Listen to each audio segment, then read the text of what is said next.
Tonight our speaker is Christopher Gilchrist. He's the Executive Director of the National Museum of the Great Lakes.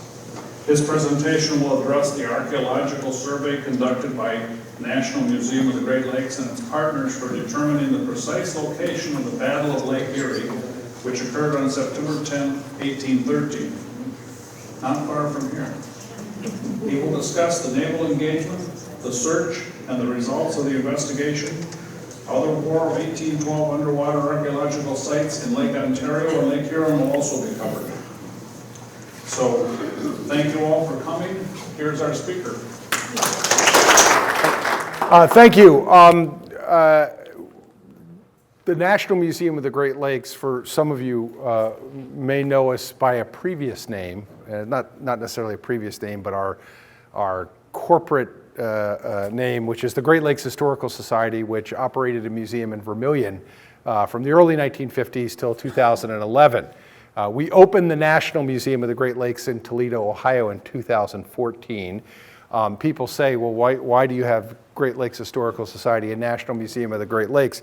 We were, our corporate charter is Great Lakes Historical Society from 1945. When in 1945, Great Lakes Historical Society, that meant something. If you create a museum and you call it the Great Lakes Historical Society, no one will come to it. It's just, it is, Great Lake, historical societies are where old men go to die. And no offense, none of you are headed in that direction, but there's just a branding associated with the word historical society, which I hate the fact that it is this way, but we branded ourselves as the National Museum of the Great Lakes when we opened our new museum, because we knew people would come to the National Museum of the Great Lakes versus a Great Lakes Historical Society. Interestingly, at the same time that we rebranded ourselves as the National Museum of the Great Lakes, the Ohio Historical Society branded itself as Connection. Ohio, the Ohio Connection, is that something like that? Just food for thought for small organizations that struggle with money like we are.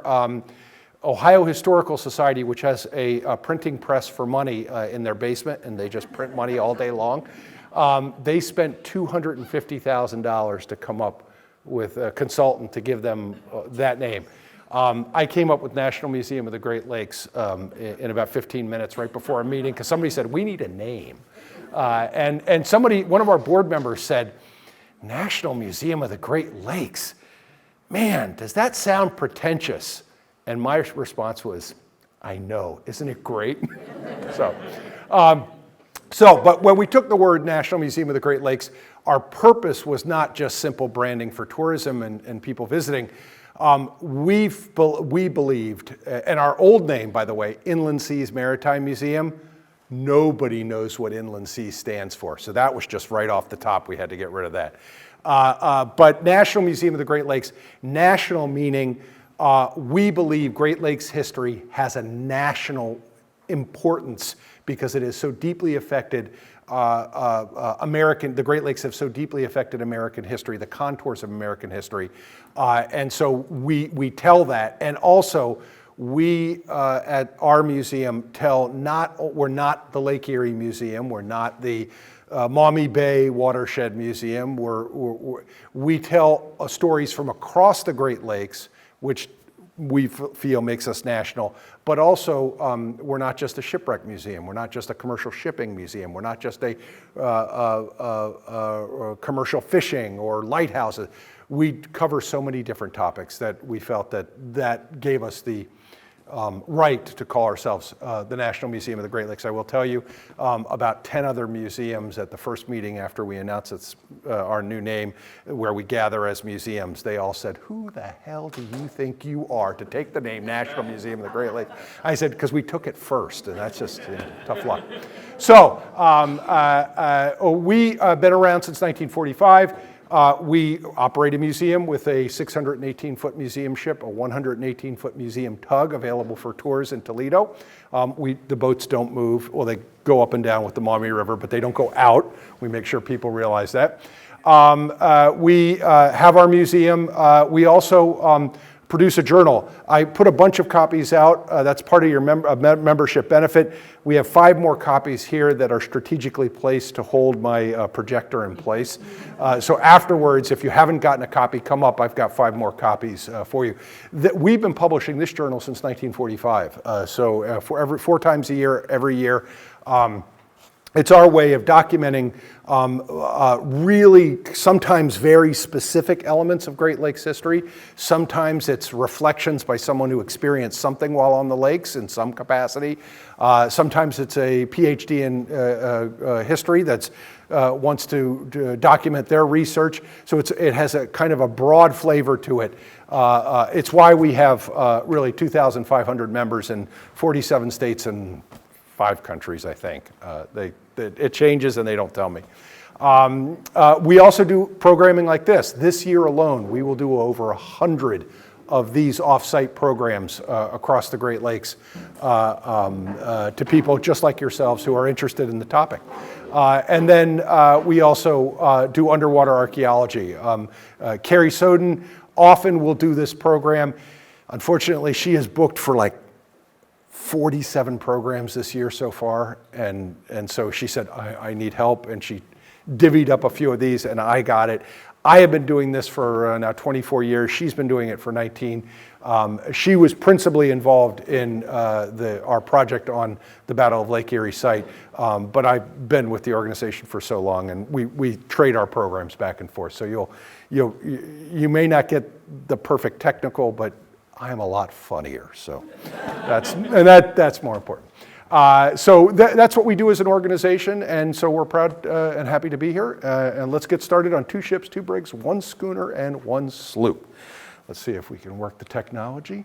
So, Great Lakes, the Battle of Lake Erie, which I always argue, Carrie, I tend to be much more overt with my claims, and she says, you can't say that.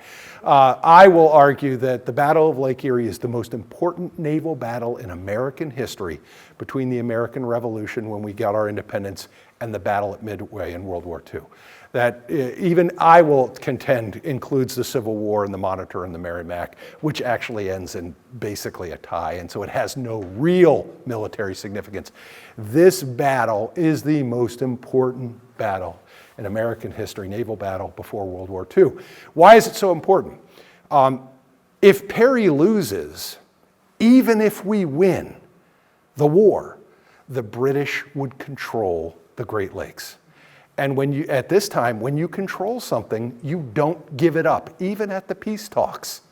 And so even if we had won the overall battle, and I will tell you, I gave this presentation last year, I think it was, and there were a bunch of Canadians at the presentation, and they said, you didn't win. They said, come on.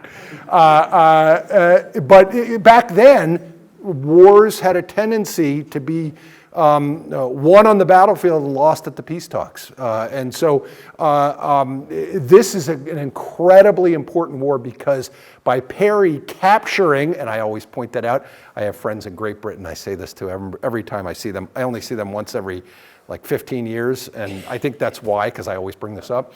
The first time and only time that an entire British naval squadron is captured by the enemy, and we did it. And so this is we remove the waterborne naval presence of the British Navy on the Great Lakes, on certainly the lower lakes, and that is strategic. If Perry doesn't win, the odds are Michigan, the Upper Peninsula, Wisconsin, and Minnesota return to the British. Imagine American history without those states. Now, on a football level, college football level, yeah, big deal. And my daughter's now going next September to Purdue, so it just throws everything out the window. But on a historical basis, when you talk about economic growth of the United States, these areas are critical to the Industrial Revolution. And if they were Canada, if they were part of Canada's historic development. Canada had some of it, a little bit of it, but they don't have the Mesabi Range. They don't have the Upper Peninsula and copper. They don't have the forests of Michigan, the lumber that's transported in the 19th century. All of that is so absolutely critical to America's historical development. And so the War of 1812, this little battle fought right down here, is just absolutely critical to American history. And if you take the average textbook in elementary school or high school for American history, it gets about that much notice. Jackson's victory in New Orleans, the burning of Washington, D.C., Fort McHenry in Baltimore, that is the sum total of the War of 1812, and this gets nothing. Except for that great statement, 2 sloops, we have met the enemy in it, all that kind of fun stuff. So that gets to mention, but the importance of it is really never told. So that's one of the reasons national import. That's why we believe a National Museum of the Great Lakes tells these great national stories.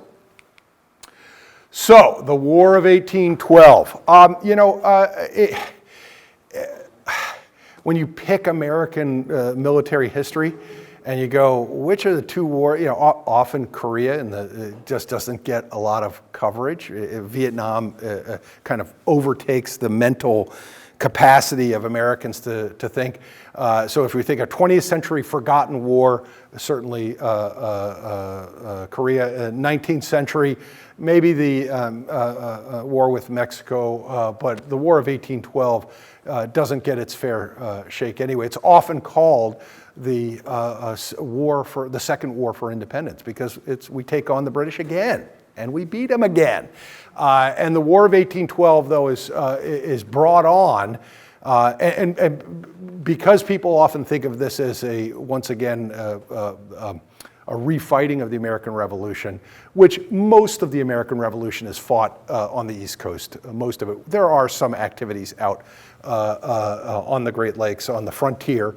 And the frontier has moved past the Great Lakes by 1812. It's still, Chicago is the frontier in 1812.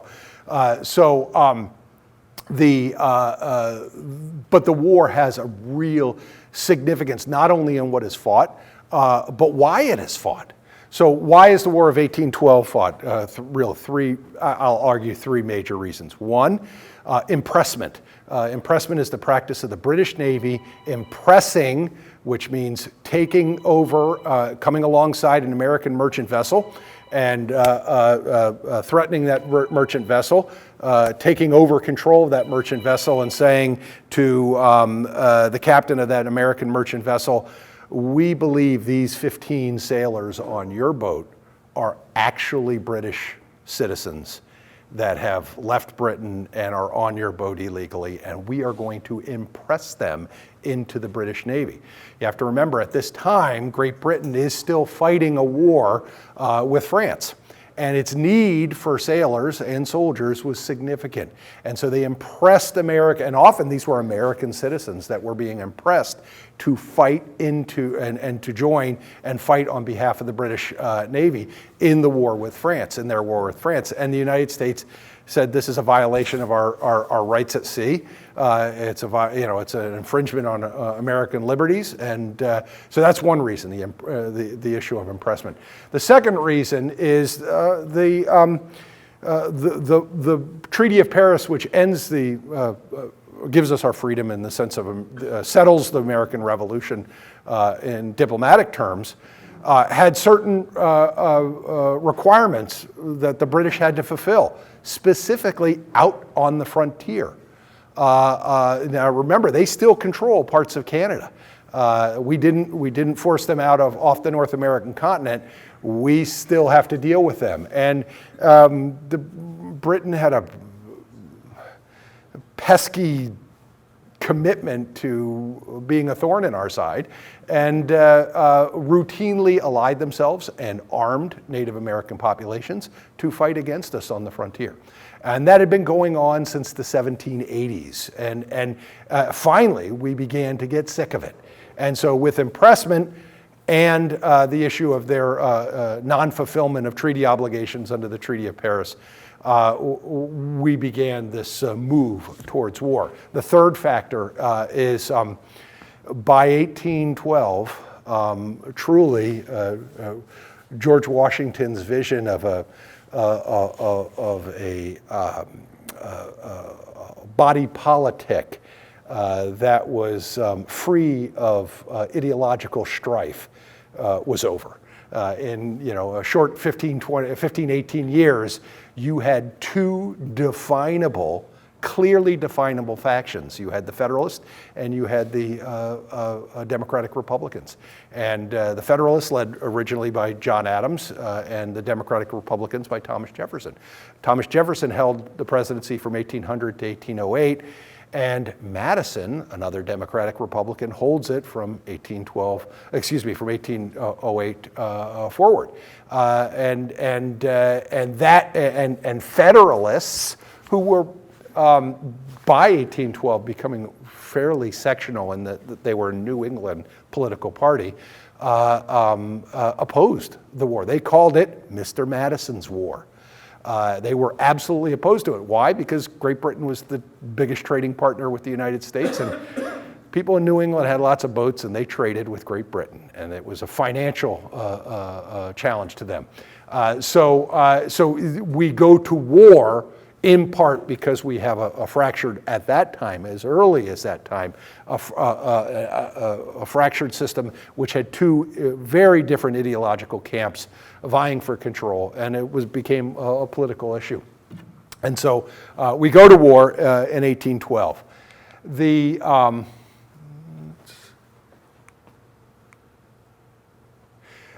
war on the Great Lakes can be characterized as, I would contend, primarily, and when I say primarily, the number of incidents is the qualifying factor, is primarily a land war, actually, with battles in Ontario, battles in places like Detroit that occur in terms of their events, lots of skirmishes in southern Ontario over here and by Detroit. On the naval side, it is really the Battle of Lake Erie, principally, and what goes on Lake Ontario, and in a sense, in a lesser degree, on Lake Erie, which is what is known as a shipbuilding war, where Americans and the British, each with their own shipyards on both of the lakes, begin building in kind of an arms race, bigger vessels, more vessels, and it's sort of a, I'm going to build another, without, except for the Battle of Lake Erie, a significant number of naval battles, and so it's kind of a more of a threatening war. And so on Lake Ontario, you have got a number of vessels built leading right up to the War of 1812 and during, between the British and the Americans. Now those vessels at that time, because there is no Welland Canal, they can't transit to Lake Erie. So that's where they're going to exist. And because you have Detroit here as a major American fortification in these areas, and over by Toledo, Lake Erie becomes critically important in resupplying those land forces. General Harrison, of course, and you have Perry, and when he becomes Commodore of the fleet, takes over the shipyard at Erie, Pennsylvania, and begins building a fleet of boats to combat Barclay's, the British commander, his shipbuilding program here in Windsor, Amherstburg area. And it's really more of a military arms race until it breaks out, principally with the Battle of Lake Erie. So September 10th, 1813, Barclay is taking a step back into August. Barclay, and at this time, there was a bit of thinking that a siege of another military force and a blockade of another military force is as effective as a battle, If you keep them in control, you keep them in harbor because you're outside of them, that's as good as a battle because they can't move and you control the waterways. And if you don't actually engage, you don't risk the possibility of loss and loss of your fleet. And so Barclay, before even in August, he sees Perry in Erie building his fleet, finishing off his fleet to sail, and he blockades Erie, Pennsylvania. And it's easy to do on one hand because there is a sandbar that runs across the entrance to Erie's harbor, which in one way saves Perry because Barclay can't go over the sandbar, but Perry can't go over the sandbar to go after Barclay. So Barclay sits off of Erie, Pennsylvania for several weeks, holding Perry in. He can do nothing. And this allows any goods that come down, let's go back to the original slide, that are shipped on Lake Ontario down to Fort Niagara, portaged above the falls, and then brought to resupply Amherstburg. That can be done because Perry's stuck in Erie, Pennsylvania. Can't do anything about it. For some reason, and there's a couple of suggestions. One is that Barclay says he's never going to get out. Even if he gets out, he looks at the sandbar. There's no way he's going to even get those boats over the sandbar. And so the other reason, supposedly, a dinner in Amherstburg was being held in his honor that he wanted to make sure he could attend. I love that kind of history, just because it's a lot more fun. And you say, God, I really hope that the Battle of Lake Erie is made possible because some hoity British officer wanted to attend dinner. And there was a woman there that he was interested in meeting. And so he sails back to Amherstburg, which gives Perry the chance to get that fleet over that sandbar into Lake Erie. The Herculean efforts to get that fleet off, people don't realize, essentially Perry had to entirely unload all the cannons, anything that could be taken off those boats. Then logs are placed on the sandbar, and then the boat is pulled over on the logs, and they serve as rollers to get his fleet over the sandbar. This is an incredible undertaking.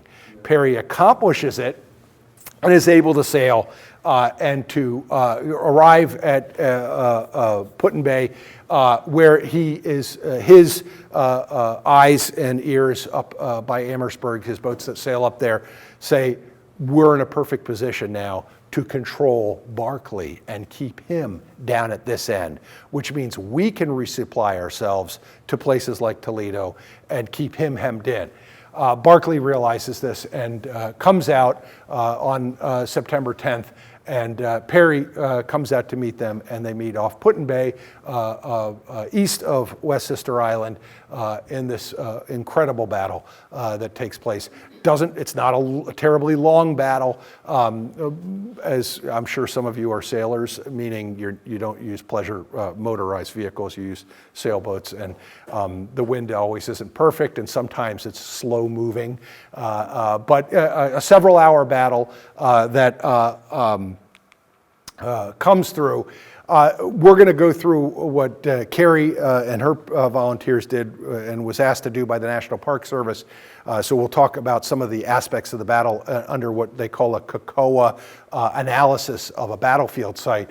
But in large measure, Perry's fleet, which is denoted here under the Arabic numerals versus the Roman numerals of the British fleet, meet in the battle. Perry, for a number of reasons, is victorious. But even, as much as we like to say the young officer, daring officer, courageous officer, brings the battle to victory, it often has things to do with simply as the wind. He does not have the advantage at the beginning of the battle. The wind shifts, he gains the advantage. Having wind advantage is really, in any of these naval conflicts until steam really takes over, is critically important. And with the wind, he's able to rule the day. The importance, as I said, of this battle is that we dominate the Great Lakes from there on in. It allows us throughout the course of the war from 1813 September onward to resupply both our land forces and forts that had been established up in places like Mackinac, which guarantee control of the Great Lakes. By the time, and everybody knows, as the time Andrew Jackson takes over New Orleans, the peace treaty has already been has been taken care of. We've settled the war. It's already been done, but it's still a great victory for Jackson. It propels him ultimately to the White House. Perry, not so lucky.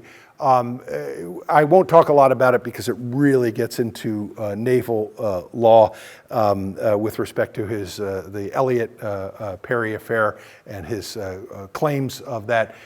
He dies young, unfortunately, and spends most of his life after the battle not reaping the rewards of one of the greatest accomplishments in American military history to that point, but fighting with his fellow officer, Elliott, over who really wins the battle and who was a coward and who was not, and a sad end to his life, but dominance of the Great Lakes by the United States.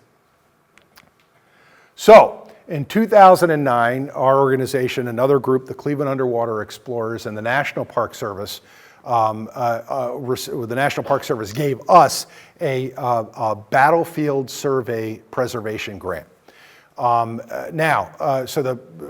does the National Park Service do? The National Park Service has been doing this for many, many years to find the parameters and better understand historic battlefields, particularly in the American Revolution, and then later with the War of 1812 and into the American Civil War in particular.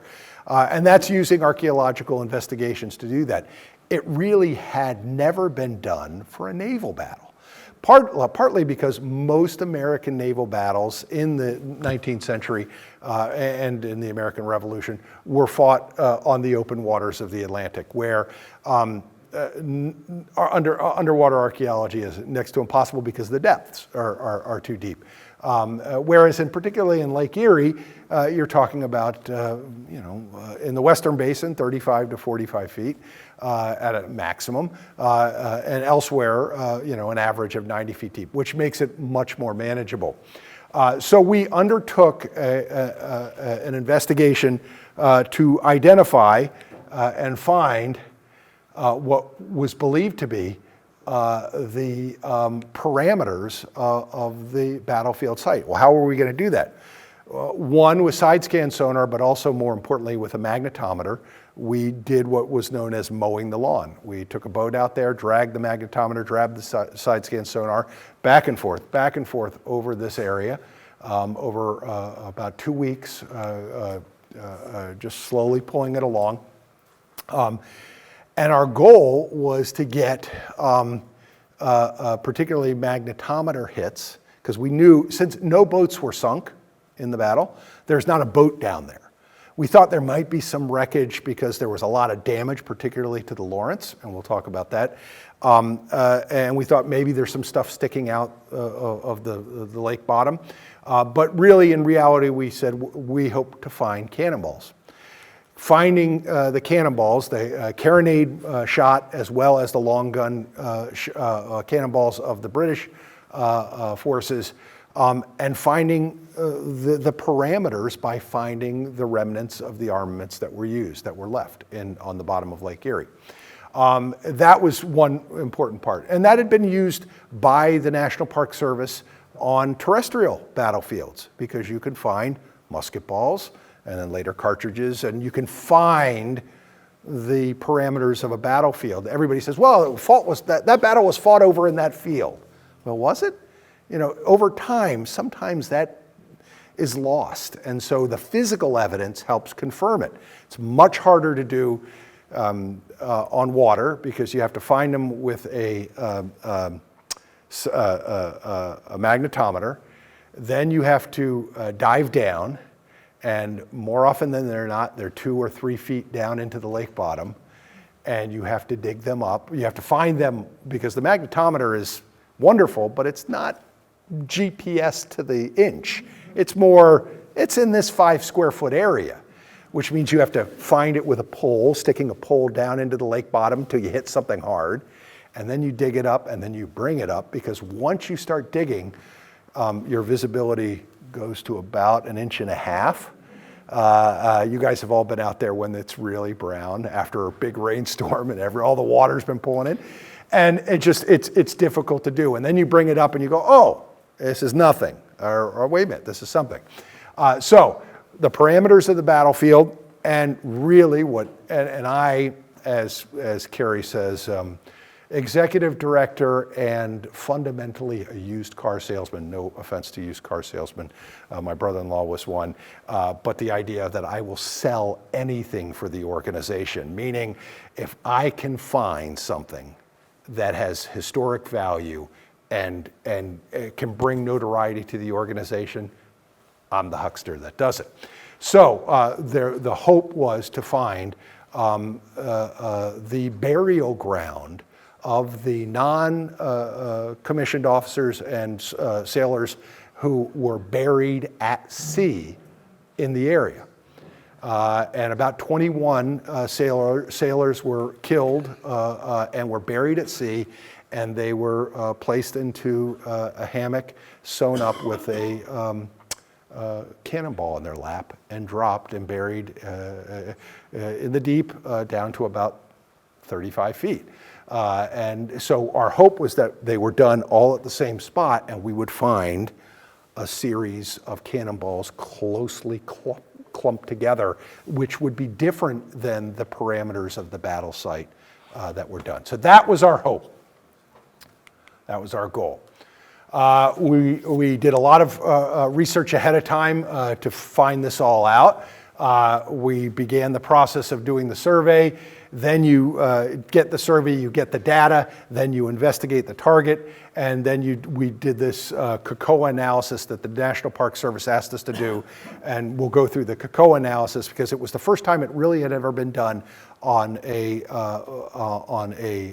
water battle site, on a naval battle site. And we were taking what was meant for the land and seeing if we could apply it to the water. So, COCOA, key terrain. So the idea that battles on land are often fought and play out because of key terrain. Here, the key terrain, of course, is the water. So it's not mountains, it's not rivers that are and we'll see this in a few seconds, obstacles, but the terrain is the open waters of Lake Erie. We defined also the key terrain being the vessels themselves, because the vessels themselves were carrying the sailors and soldiers into the battlefield site. And we'll see how this plays out. Observation in fields of fire. Observation here played a huge role in the victory. Perry had lookouts at Put-in-Bay, but also had lookouts in Canada, or what was British Canada at this time, not called Canada itself, who warned him of Perry's plans to come out. And so there was a knowledge that that they were on their way, that Perry was able to get. That allows Perry to get out of Put-in-Bay. Had Barclay captured Perry at Put-in-Bay, this would have been an entirely different story. Being able to get out onto the open waters, onto the terrain where the battle takes place is key to Perry's victory, and being able to observe with spy glasses and with information that he was able to get is critical. The fields of fire deal with the technology of the late 18th, early 19th century. The British have principally long guns on their vessels. This is a tradition in the British. First of all, the British boats were built like British boats of the Atlantic. They were built with a relatively deep draft. The American boats were built more like boats that were built on the lakes at the time, which were shallow draft. And we use the technology of carronades more significantly. Although the British have a 2-to-1 advantage in cannon fire, we are principally using carronades where the British are using principally long guns. That plays out significantly in the battle because the British fire first when we come into range, but because our boats are shallow draft and because our boats are relatively quicker in the shallower waters of the Western Basin, we are able to get inside that range without completely destroying. The Lawrence, the flagship, Perry's flagship, is basically decimated. It's the first boat in. The British concentrate all of their fire on the first boat in. In some ways, Elliott's not bringing the Niagara into play as quickly as Perry had won it may have been fortuitous. And it allows, once that boat is close in, for the American superiority and carronade close broadside fire to be successful. More importantly, besides these two, are the issue of how really the critical element of the battle, of battles at this time are fought, which are not so much with the long guns, but with actual musket fire. The Royal Marines in the British rigging and the American Marines in the American rigging are firing down, and they fire, and the American Marines are so accurate and picking off British officers. The two boats, the Queen Charlotte and the Detroit, most of the British officers are either wounded or injured when the battle is taking place. So much so that, and we'll see this, the Queen Charlotte and the Detroit, without effective officers, run into each other and become entangled. And so these fields of fire work to the American advantage and allow us to, as Perry says, I swept them from stem to stern. This is really close-in battle, and that impact helps win the day. Cover and concealment. On these vessels, and this is a picture on the Niagara, the reproduction Niagara that exists today. And notice from the deck up how high the bulwark is. This provides significant cover to sailors behind that. I tell this to a lot of people, and I always encourage them, if they're interested in naval warfare, it's one, there's an actual, the Erie Maritime Museum is never, I think it was actually produced by a television station, but the Erie Maritime Museum has permission to use it, and they can't give us permission.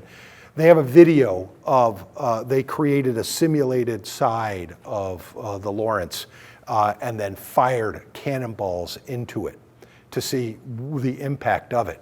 And if you watch the movie Master and Commander, it gives a good idea of what happens. It's not the cannonball that hurts you.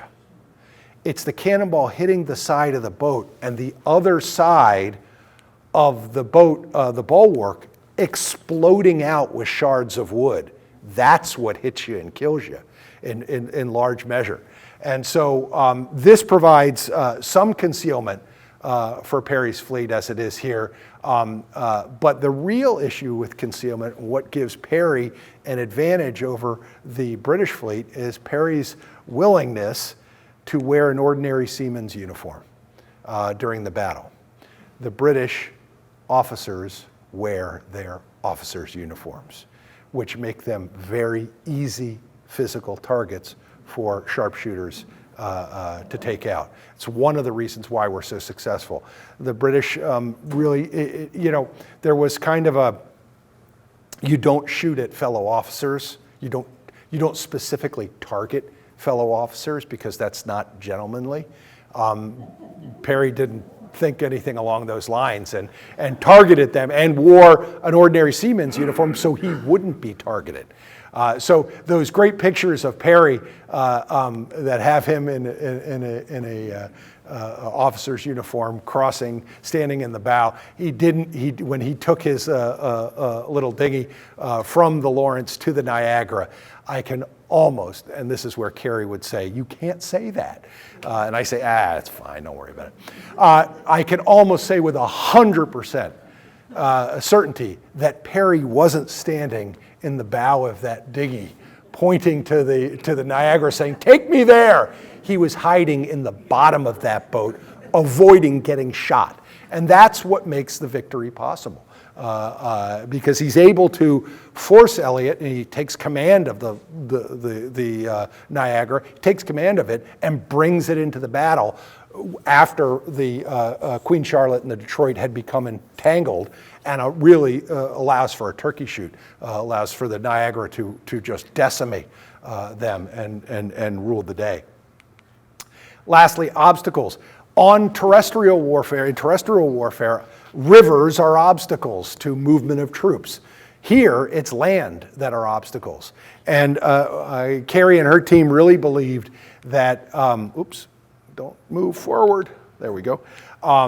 When Perry comes out of Put-in-Bay and struggles to get on what he wanted to on the correct side of Rattlesnake Island, but isn't able to do that by hook or by crook and by luck, he's in the right position when the winds shift in order to have the wind to his advantage. And once again, the obstacle of Rattlesnake Island, when you're sailing vessels of this size, when you don't have the reliable motor to pull you around, these are the challenges of battle that occur. Avenues of approach, and of course, once again, wind direction. Perry's vessels are faster, and that is critical from the first engagement in which the long guns, which had a mile range to them, were able to decimate the Lawrence as Perry brought it in, but the rest of the fleet was able to come in a faster notion. Now the Niagara did pull back, and so that whole issue of Elliott and the Niagara works ultimately to Perry's advantage. Perry has the advantage of wind and speed of boats in terms of their design, which allows him to cover that ground between where the long guns become less effective in short order, and allow him to bring the carronades and his Marines in the rigging into play. So there's a nice picture of the replica Niagara.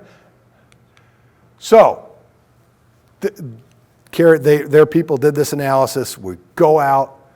Let me tell you one story. That's a great story. Carrie's out there, and she can't call me and tell me how things are going, so she sends me text messages, and this is on, I've got a little flip phone, so it's like I got to translate the text message in 2000, and I think we were doing this in 2007 or 2008. And this is just a wonderful story. She says, because right at that time, it was the last year the big icebreaker, the Mackinac, the Coast Guard icebreaker, was going to operate.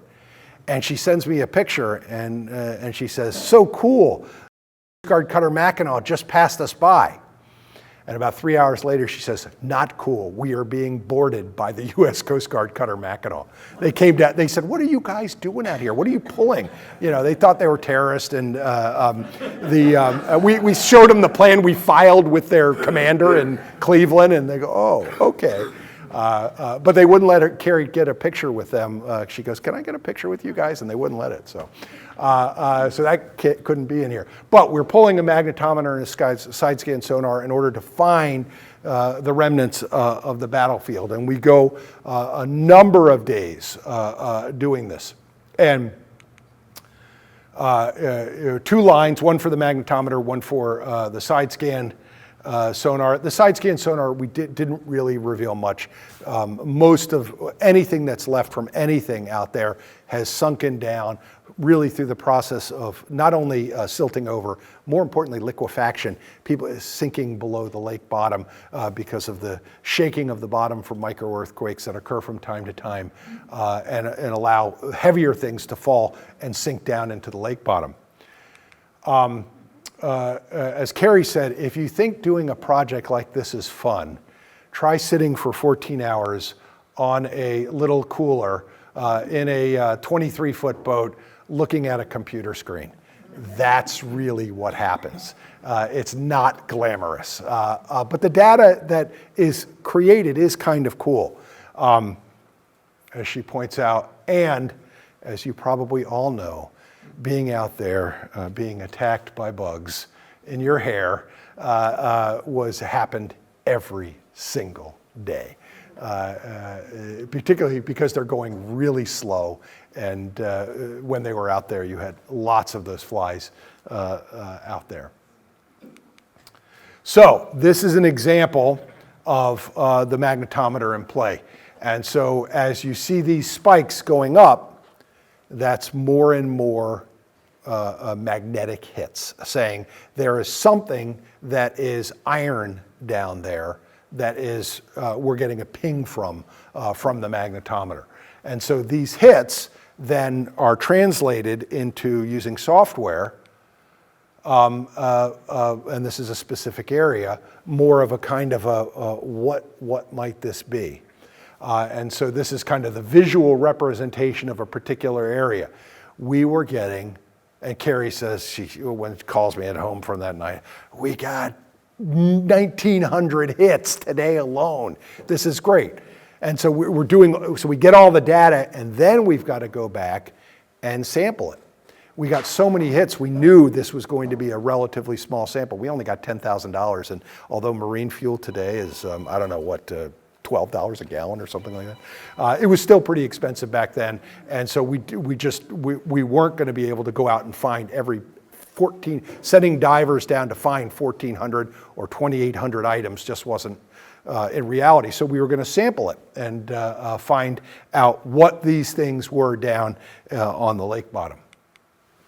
So you send a diver down, they've got a pole, and because it's never right on top, and so you say this is the approximate area, and they go down and they stick and they keep looking until they find something.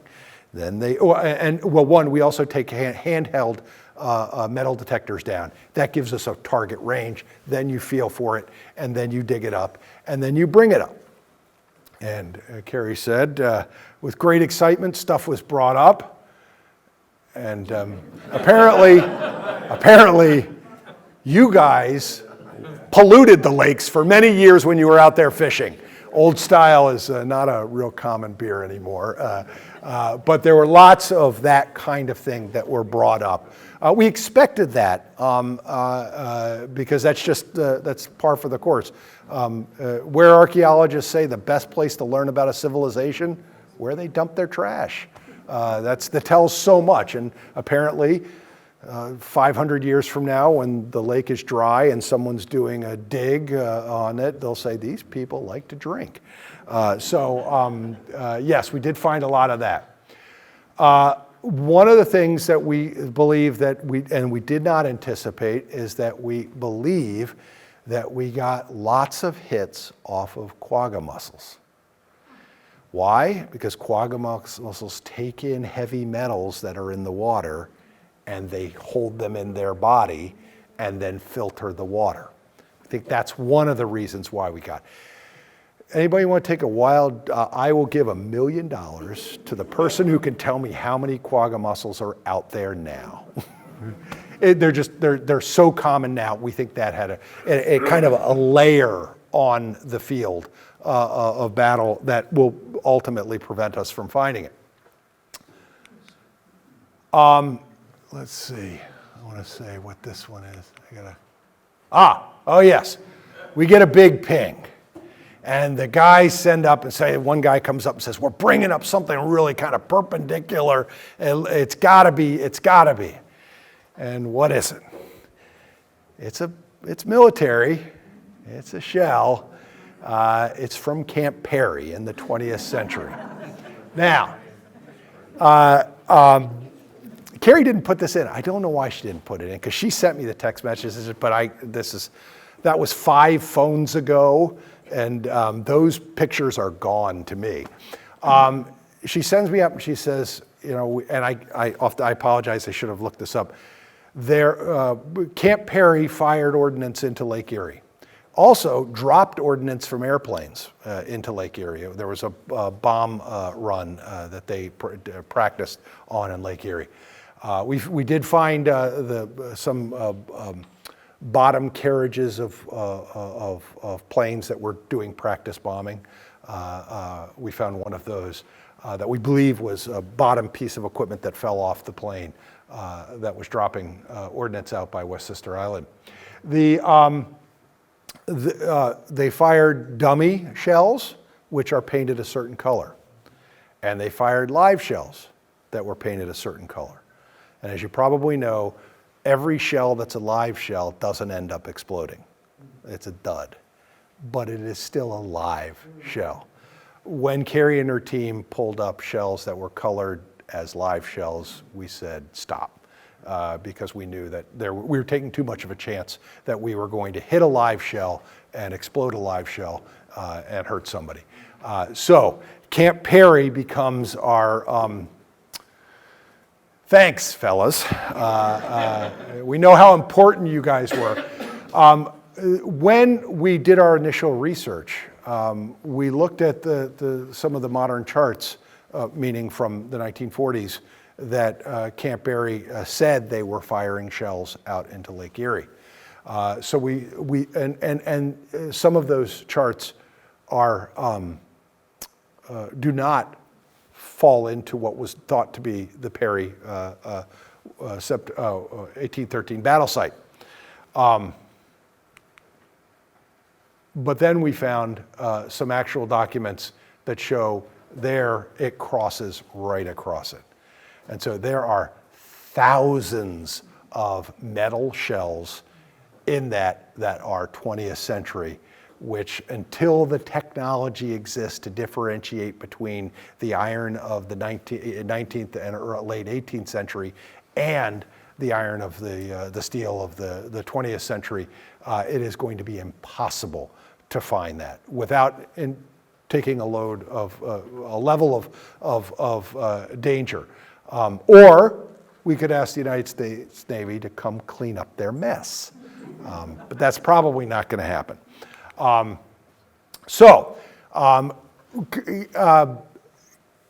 Carrie will often say it was a fundamental failure, our research project.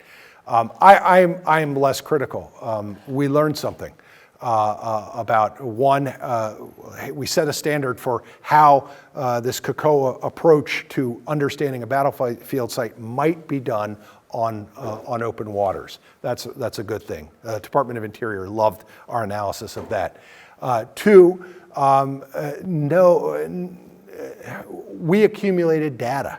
That data didn't allow us to find our objective, but we know there is stuff out there.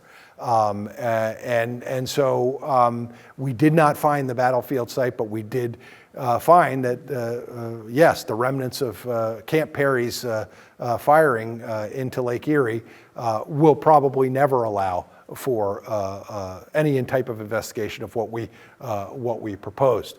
We thought, I think it's a great historical kind of losing my train of thought.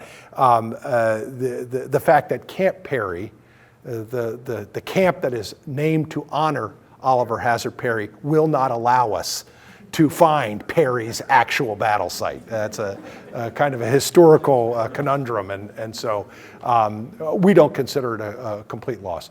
But there are other places and other projects that we've been working on over the years, and other organizations have been working on, which really do show the possibilities for underwater and for terrestrial archaeology.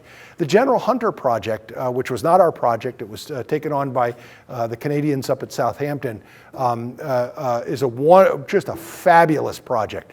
The General Hunter was here, I'm going to go back. The General Hunter was a British vessel at the Battle of Lake Erie that was captured by the Americans, turned into an American boat. First, it was sold private. Then the U.S. Army got it back around 1819, I think, and turned it into a supply boat to take supplies up the lakes to places like Fort Mackinac. It was on its way back down through Lake Huron around 1820 when it was in a storm and it sinks off of Southampton. It actually runs aground. Everybody survives, but the boat is left there. And Southampton at the time is less than what it is today. And so the boat is left on the beach and it is ultimately covered up with sand. It's a shipwreck on land. Around 2002, the wind shifts, erosion begins to occur a little bit in that area, water levels are down, and all of a sudden the ribs of this vessel start sticking out and people say, wait a minute, we've got something here. Nobody knew what it was. It was sort of, it was just sort of lost, the General Hunter had been lost to time.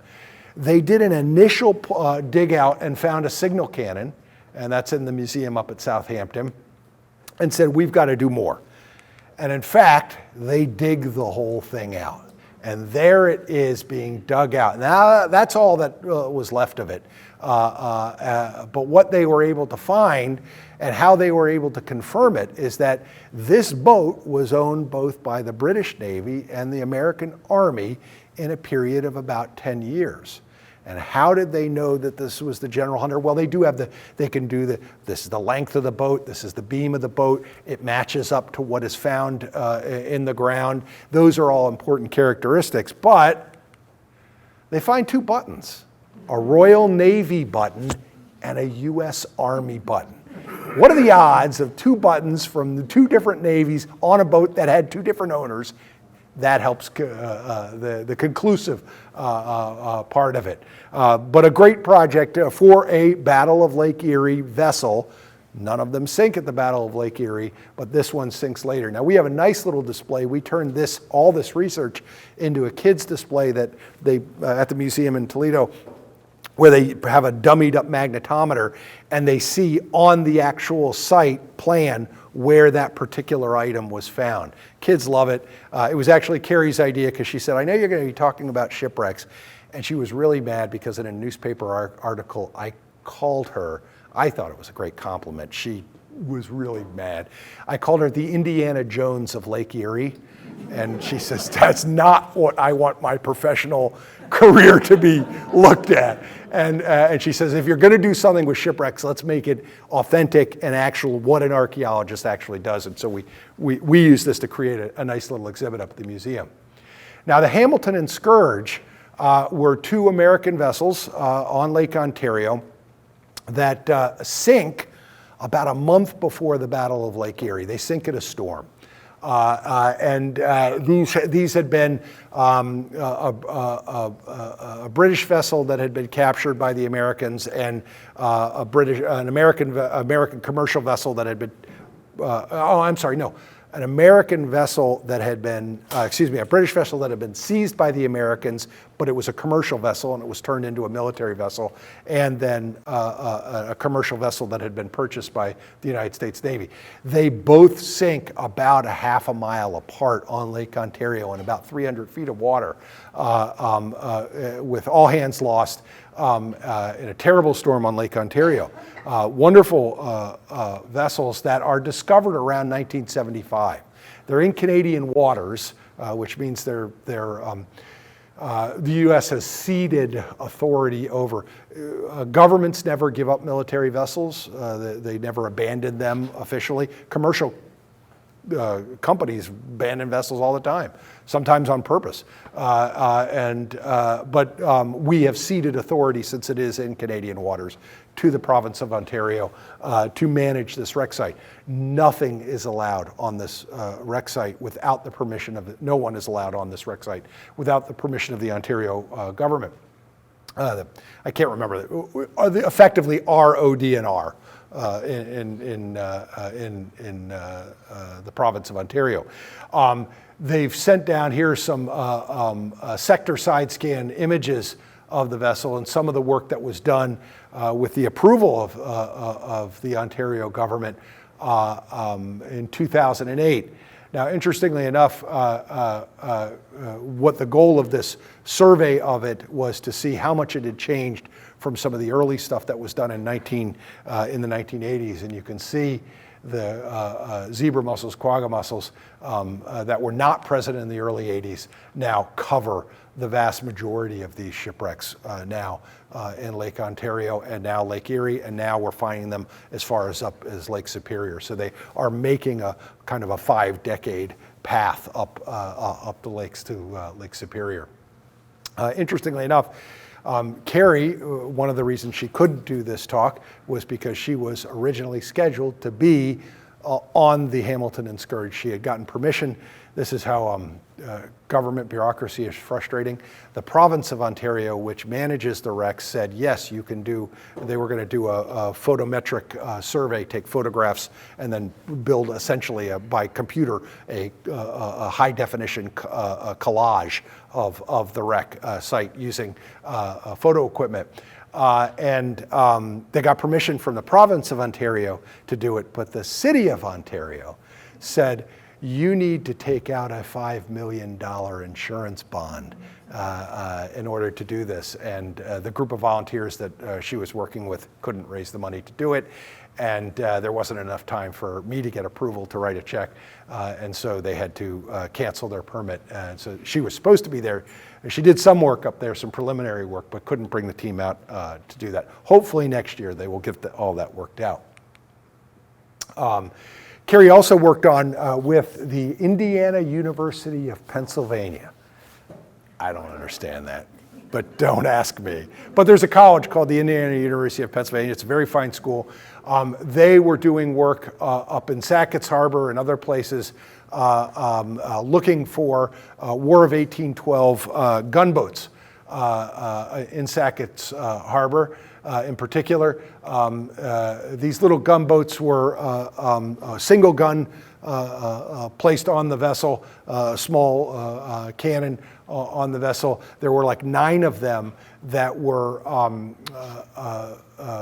built and then sunk in Sackett's Harbor after the war in order to preserve them. In fact, the researcher that Carrie was working with, you can see here, gunboat wreck right on this, which is from I think the 1840s, 1850s, where they thought it would be in Sackett's Harbor. And they went out, and this is in cold weather with ice in the water. They hand pushed the magnetometer through the ice while the data was being collected on the John boat, and then found something that they thought was down there, dug out a huge 11-foot deep trench at the site, and found nothing. And as Carrie said, and this was after the National Park Service project, she said, I'm getting the reputation of being the bad luck person to bring into a project because we never find anything when I'm involved. That's not true. But once again, these 9 gunboats are out there, and we hope at some point we will find them. And then, of course, there's the vessel, the Jefferson. The Jefferson was built, as you can imagine, a contract for a major military vessel is let out to a shipbuilder in a shipyard up in Sackett's Harbor in 1813, at the end of 1813, because they're not sure the war is going to go on, and they don't know the future of it. They build the vessel, but the war is over, and the war so the vessel is essentially left to rot, sinks, left to rot in Sackett's Harbor, and in fact, it's been located, and you can actually, in the marina, see the remnants of the vessel really in shallow waters out there. So this is one that we plan to perhaps bring in as a training project for volunteers who have either limited deeper water diving experience or don't want to go down to 60 feet, 90 feet, 130 feet, 300 feet, but still do some of the survey work on a boat like the Jefferson, an American vessel in Sackett's Harbor. One of the things that Carrie does, and it's one of her main public archaeology projects for the museum, is that she puts on a underwater archaeology workshop for divers every year. Trains about 25 divers in the techniques and science of underwater archaeology, and then they become volunteers for us, and they do a weekend of training in the classroom. They then go out and do a day on an above water vessel like our Colonel James M. Schoonmaker, pretending to be underwater and measuring everything out. Then they go and do a sample project over in Gibsonburg in the quarry, and then in the summer they go out and do a Lake Erie shipwreck, or perhaps even heading up ultimately to Lake Ontario to do a project like this, which then we survey it and have a historical record of what is down there. And so that's what one of the many things that Carrie does for us at the museum. So that is our War of 1812 Battle of Lake Erie presentation. I'm happy to answer any questions that you might have, and hope that this summer, hopefully this pandemic is subsiding, and you guys can come out to the museum in Toledo. We're only like 35 miles away, and I heard there's a rumor that Route 2 might open up, and the detour that I did not know I had to take when I had to give a program up at Maumee State Park and was running a little bit late to begin with, and then all of a sudden had to go around. Hopefully that'll be fixed or done in a little bit. So you can get right out there and come out to the museum, and it's we've got lots of artifacts on display and 2 museum ships, and please feel free, as I said, come up if you didn't get a copy of the journal.